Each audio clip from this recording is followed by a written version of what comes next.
E aí eu quero mostrar para vocês dois pequenos recortes da Jovem Pan. Não vou mostrar aqui o do Fiuza primeiro, eu quero mostrar da Ana Paula Henkel, que ela elenca mais um ponto que eu acho seríssimo que Bolsonaro trouxe na live. Na verdade, quem trouxe foi o nosso ministro, Anderson Torres, ministro da Justiça e Segurança Pública, que ele fala o seguinte, vou deixar a Ana Paula Henkel falar.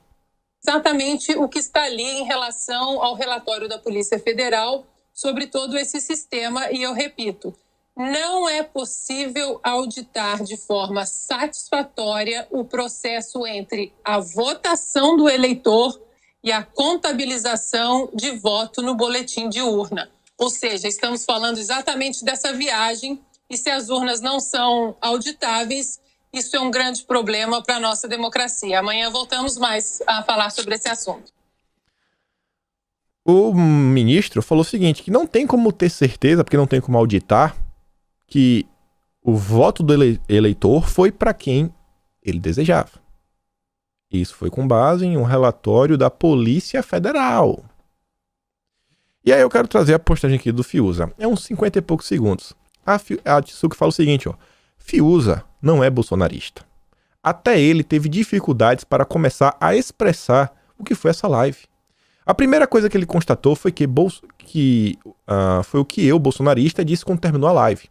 Bolsonaro é o líder e hoje exerceu esse papel com maestria. Vejam só a fala do Fiuza.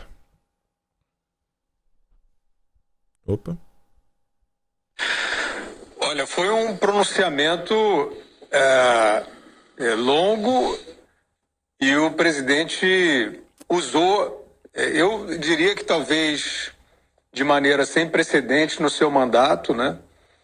Usou a sua liderança, a liderança que ele tem e que ele afere nos seus percursos pelo território, né, no encontro com a população, também nas redes sociais.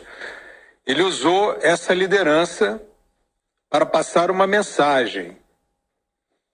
Essa mensagem é algo que nós temos tratado aqui nos Pingos nos Is, não como alarmismo, né? Não é o nosso interesse, mas como uma constatação. A democracia no Brasil está em risco. É inenarrável aquela live. Precisa assistir. Sabe, não dá nem pra falar dessa forma, mas é assim, não sei se seria meio clichê ou meio sem noção. Mas eu senti no terminômetro o seguinte, você tem que sentir, sabe, as palavras de Bolsonaro. Você escuta e reverbera no coração das pessoas. Tudo bem. E aí, vejam só, né? A gente quer saber o voto auditável. Tivemos a live ontem. Eu acho que o objetivo principal não é saber nem se houve fraudes ou não. Mas o que foi mostrado são tantas coisas estranhas, mas tão estranhas. Desde questões que envolvem eleições como, em si, né? Como políticos, atores políticos, juízes, pessoas que estão empenhadas em impedir que tenhamos o voto impresso, auditável e com contagem pública. Por que tantas pessoas contrárias? E a resposta, acho que a população quer é o seguinte, vamos esquecer isso. A gente não quer crucificar ninguém. A gente só quer que em 2022 tenhamos transparência, democracia, que ninguém conteste, que não aconteça nenhum conflito, que seja a coisa mais, sabe, de boa. A esquerda vai aceitar feliz, a direita vai aceitar feliz. Feliz não, mas quem perde fica triste, mas vai aceitar, porque é o jogo democrático.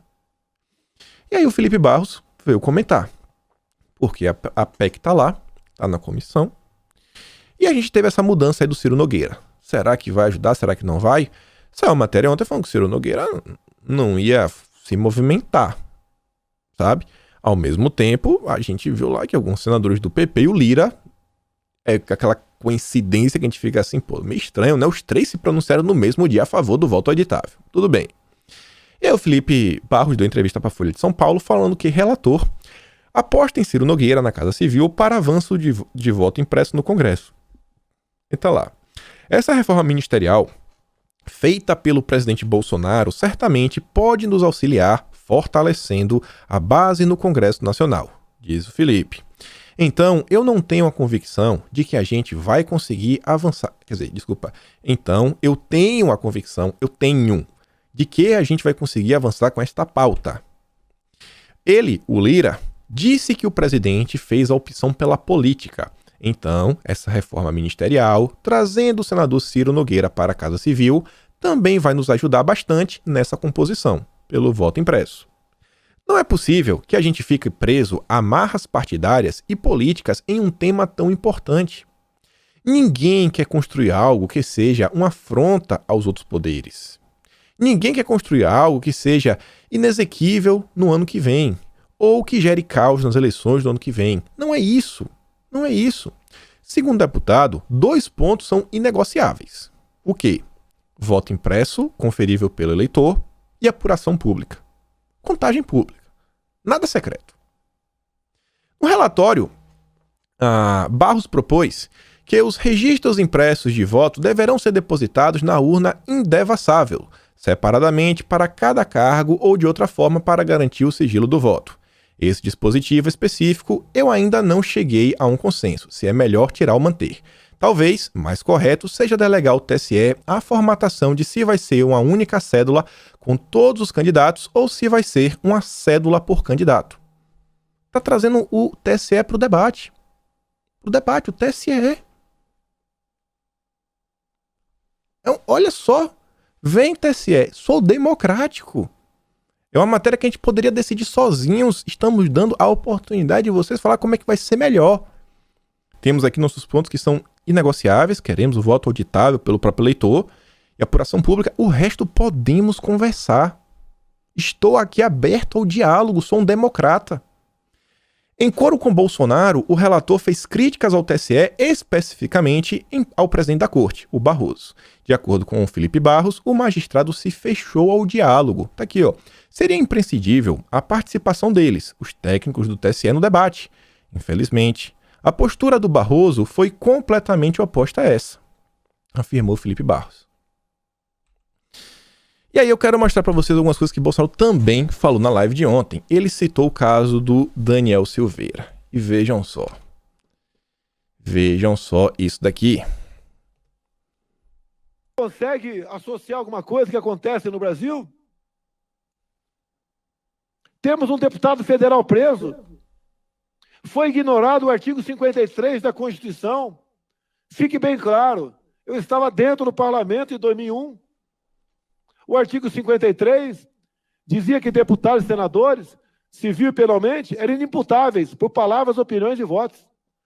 Nós resolvemos ter mais claro esse dispositivo, botamos lá quaisquer. Deputados e senadores são invioláveis por quaisquer palavras, opiniões e votos. Não se justifica um deputado federal estar preso. Consegue associar alguma coisa que acontece no Brasil? Tá aí, né? Ele fez um discurso longo sobre o Daniel. Fiz questão de trazer só esse recorte, porque a Paola é esposa do próprio Daniel Silveira, né? Muita gente chegou a comentar que o Bolsonaro teria abandonado o Daniel, que isso, aquilo, outro, tudo mais. E no dia de ontem, já tá aqui, já pronto também, vou mostrar pra vocês, Bolsonaro também falou sobre outros temas lá no Twitter que eu quero mostrar pra vocês. Vejam só. O presidente da República e o STF. O governo brasileiro segue durante toda a pandemia enviando recursos a estados e municípios, bem como material hospitalar. Mobilizou toda a sua estrutura federal, incluindo as aeronaves da FAB, para transportar remédios, oxigênio e, sobretudo, pacientes. O nosso governo também criou programas para a manutenção de empregos, o PRONAMP, bem como despendeu 320 bilhões para atender os mais necessitados que foram obrigados a ficar em casa sem os meios de sobrevivência via auxílio emergencial.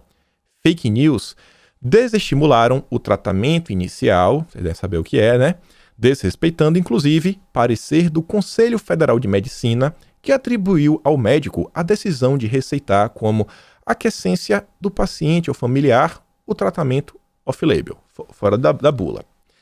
O STF decidiu em abril de 2020 que não compete ao Poder Executivo afastar unilateralmente as decisões estaduais, distrital e municipais que adotaram importantes medidas restritivas, como a imposição de quarentena, suspensão de atividades de ensino, restrições de comércio, atividades culturais e a circulação de pessoas.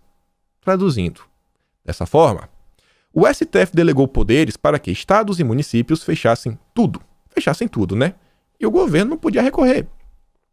O governo federal, por 2 vezes, foi ao STF para que os decretos de governadores que violavam os incisos do artigo 5º da Constituição, que trata das liberdades individuais, fossem declarados inconstitucionais. Lamentavelmente, estas ações sequer foram analisadas. Mas, né, quero falar que não, que a gente nunca proibiu o Bolsonaro de fazer nada. Em nenhum momento, este governo deixou de respeitar o sagrado direito à liberdade de expressão de todos. Cometem atos antidemocráticos exatamente os que querem, pelo uso da força, calar quem se manifesta. Sempre defendi, mesmo sob críticas, que pandemia e desemprego deveriam ser combatidos de forma simultânea e com a mesma responsabilidade. A fome também mata. O imunizante é uma realidade do nosso governo. Fora os países produtores, o Brasil é aquele que mais investe em imunizantes e que mais imunizou a sua população. Mais do que nunca, o momento continua sendo o da união de todos no combate ao mal. Pandemia. Que Deus abençoe o nosso Brasil. Presidente Jair Bolsonaro. Que homem, viu? Eu amo esse homem. Amo esse homem.